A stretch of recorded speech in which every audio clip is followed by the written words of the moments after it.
this video is all about motors.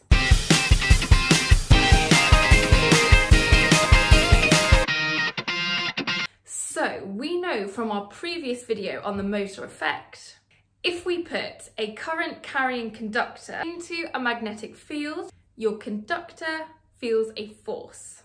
And that's because the magnetic field from our permanent magnet is interacting with the magnetic field around our wire, which is due to our current. And those two fields interacting is what causes this force. We also looked at how we can find the direction of that force using Fleming's left-hand rule. That's this one here, where our thumb shows us the direction of our force, our first finger shows the direction of the magnetic field, and our second finger shows the direction of the current. So we're going to see how this effect can be used to create motors. Have a look at the diagram here. You have got a coil of wire which has been put into a permanent magnetic field, and you are going to run a current through that coil. Our current is going to go through the green side of the wire and back out the orange side of the wire. And since current goes from positive to negative, that makes my green side of the wire positive and my orange side of the wire negative. So let's use Fleming's left-hand rule first on my green side of the wire. So my field is pointing from north to south, and then my current is pointing into the page. So I get the force, or my thumb, pointing downwards on the green side of my wire. Okay, now let's do the same thing again, but this time for my orange side of the wire. So this time my first finger is again pointing from north to south, but my second finger, my current, is coming out of the page. That means that my thumb is pointing upwards and this side of the wire feels an upward force acting on it. Since there's a downwards force on my green side of the wire and an upwards force on my orange side of the wire, that causes an anti-clockwise rotation. So that's going to start our motor spinning. Let's imagine that that coil has turned through 180 degrees.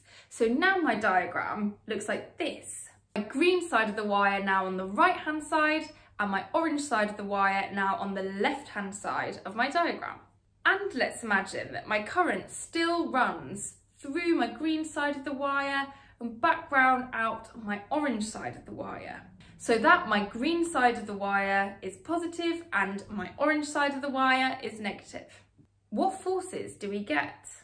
Well, if we do Fleming's left-hand rule again, we still find that my green side of the wire has a downwards force acting on it, and my orange side of the wire has an upwards force acting on it.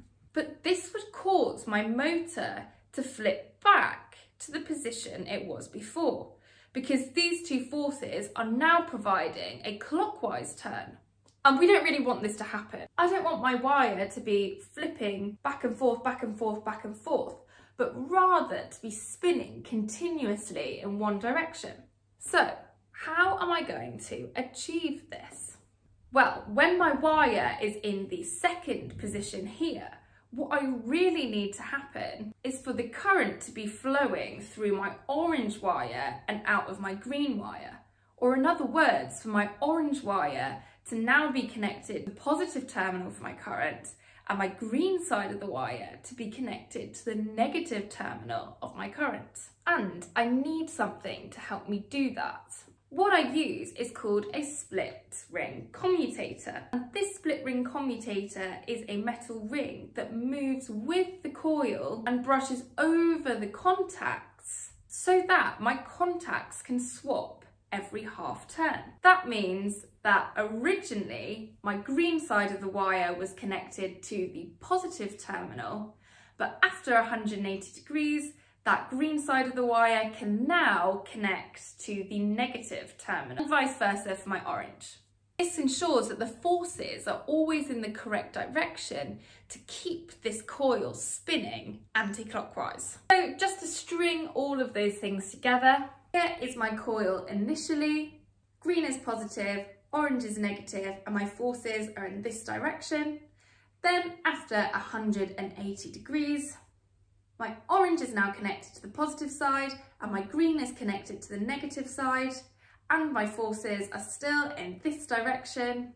So my coil can continue to spin anti-clockwise. These contacts then reverse again after 180 degrees, and so on and so forth to keep this motor spinning. Okay, hope you found that helpful. Please make sure to download the notes below. They'll give you a full description of what you need to say in your exam. If you like the video, give us a like and subscribe. Thanks for watching.